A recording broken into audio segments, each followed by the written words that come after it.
আমার অনেক সময় বিরক্ত হয় যে হয়তো সালাতও পড়ে না, মুখে দাড়িও নাই, কোনো মতো পাঞ্জাবি দিয়ে তাকে নিয়ে এসে আমরা দাঁড়াই দিলাম। কেন? ওই মাইয়েতের সে ছেলে, অথবা মাইয়েতের নাতি, অথবা মাইয়েতের ভাতিজা, অথবা মাইয়েতের ভাগিনা, এইভাবে নিয়ে এসে আমরা জানাজায় দাঁড়াই দিই।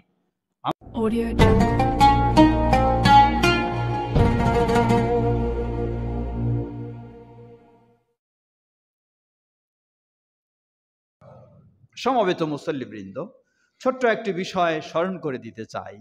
আমি এর আগেও বলেছি, আমাদের কিছু কালচার রয়েছে, যে কালচারগুলি আবেগী হয়ে আমরা করে থাকি, এটি কখনো শরীয়ত অ্যালাউ করে না। তা কেমন? যেমন কেউ মারা গেলে জানাজা কে পড়াবে? এই মসজিদের প্রসিদ্ধ ইমামগণ আছেন, খতিবগণ আছেন না, ও একজন ছেলেরে খুঁজে নিয়ে আসি, যেই ছেলে দেখবেন যে হয়তো সালাতও পড়ে না, মুখে দাড়িও নাই, কোনো মতো পাঞ্জাবি দিয়ে তাকে নিয়ে এসে আমরা দাঁড়াই দিলাম। কেন? ওই মাইয়েতের সে ছেলে, অথবা মাইয়েতের নাতি, অথবা মাইয়েতের ভাতিজা, অথবা মাইয়েতের ভাগিনা, এইভাবে নিয়ে এসে আমরা জানাজায় দাঁড়াই দিই। আমার অনেক সময় বিরক্ত হয়, মনে হয় জানাজা বাদ দিয়ে বের হয়ে যাই। কারণ ভালো মানুষ, যারা যোগ্য মানুষ, যারা আলেম মানুষ, তাদেরকে বাদ দিয়ে আপনি ওই খুঁজে টুজে নিজের ক্রেডিট নেওয়ার জন্য বা নিজেরই করার জন্য নিজের আত্মীয় স্বজন অমুক তমুক বের করে নিয়ে আসে আপনি দাঁড়াই দিবেন, যে ইমামের যোগ্য নয়, জানাজা পড়ার যোগ্য নয়। এমন কাজটি কখনো আমাদের হওয়া উচিত নয়।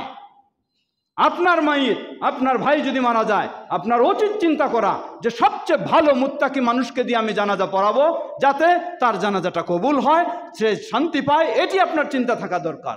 তা না করে আমরা কি করি?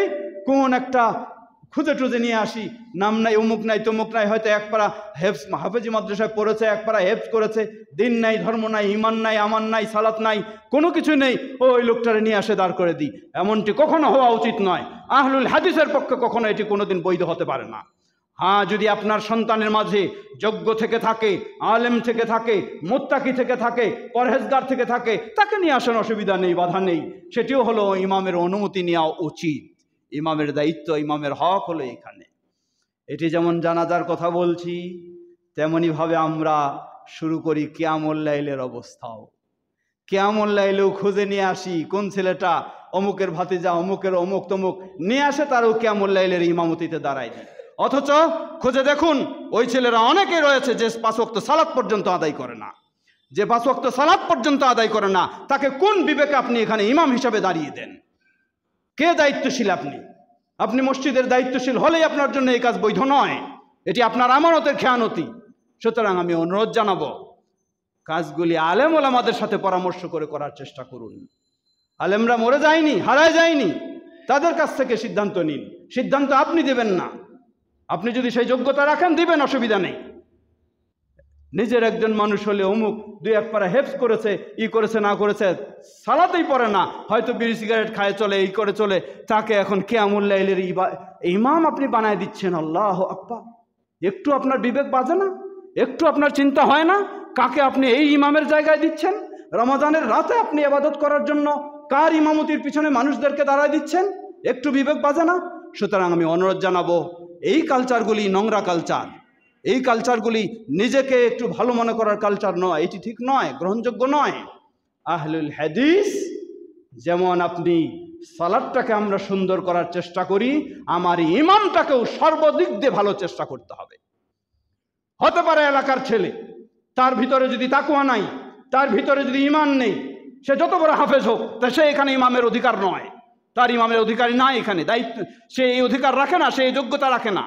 তাই অনুরোধ জানাবো, অবশ্যই সেই বিষয়গুলি খেয়াল রাখবেন। বিশেষ করে বংশাল জামে মসজিদ, এটি যেমন তেমন মসজিদ নয়।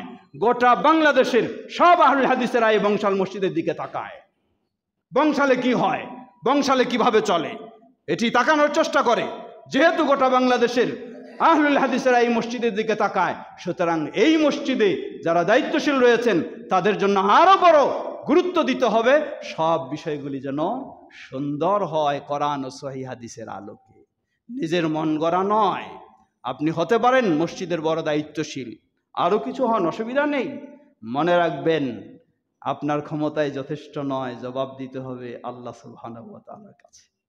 আল্লাহ আমাদেরকে যেটা যার বিষয় তার কাছে পরামর্শ নিয়ে সঠিকভাবে যেন সুন্দর করতে পারি। এই মসজিদ আরও সুন্দর হবে, এটি আমাদের সকলের জন্য আনন্দের বিষয়।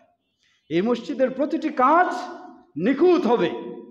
প্রতিটি কাজ বলতে অন্য কিছু বোঝাচ্ছি না, বোঝাচ্ছি বিশেষ করে এখানে ইমামতি, সালাত বা ইবাদতের বিষয়গুলি আরও নিখুঁত হবে। এটি আমাদের জন্য আনন্দের বিষয়। আমরা সব জায়গায় আরও গুরুত্ব সহকারে বলতে পারি যে প্রয়োজন আছে, যাও দেখে আসো, সেই বংশালের নমুনা দেখে আসো। কিভাবে বলবো বংশালের নমুনা দেখে আসো? এখানে একজন দাড়ি কাটা ছেলে যদি জানাজা পড়া শুরু করে দেয়, কি বলবো নমুনা দেখে আসো? এই নমুনা তো ধিক্কার জানার নমুনা। সুতরাং অনুরোধ জানানো সবাইকে, কেউ ব্যক্তিগত মনে করবেন না, আমি কাউকে ব্যক্তিগত বলছি না, আমি বলছি আমাদের সমাজের স্বার্থে, বলছি আমাদের কেন্দ্রীয় মসজিদের স্বার্থে, বলছি আমি আহলুল হাদিস, এই আহলুল হাদিসদের এই আকীদার স্বার্থে, এই আদর্শের স্বার্থে। পৃথিবীর বুকে শ্রেষ্ঠ হলো আহলুল হাদিসেরা। যদি শ্রেষ্ঠ হয় আহলুল হাদিসেরা, আমাকে শ্রেষ্ঠ হওয়ারই চিন্তা করতে হবে। আল্লাহ আমাদেরকে বোঝার তৌফিক দান করুন, সঠিকভাবে যেন সঠিকটি মেনে নিতে পারি সে তৌফিক আল্লাহ আমাদেরকে দান করুন। ইবাদাল্লাহ রাহমাকুমুল্লাহ, আল্লাহুম্মা সাল্লি আলা মুহাম্মদ ওয়া আলা আলি মুহাম্মদ কামা সাল্লাইতা আলা ইব্রাহিম ওয়া আলা আলি ইব্রাহিম ইন্নাকা হামিদুম মাজিদ। আল্লাহুম্মা বারিক আলা মুহাম্মদ ওয়া আলা আলি মুহাম্মদ কামা বারাকতা আলা ইব্রাহিম ওয়া আলা আলি ইব্রাহিম ইন্নাকা হামিদুম মাজিদ। আল্লাহুম্মা আরদি আনিল খুলাফায়ে আর-রাশিদিন ওয়া আন সাইরি আসহাবি নবিকাল কারীম। اللهم أعز الإسلام والمسلمين واخذل الكفرة والمشركين ودمر ديارهم.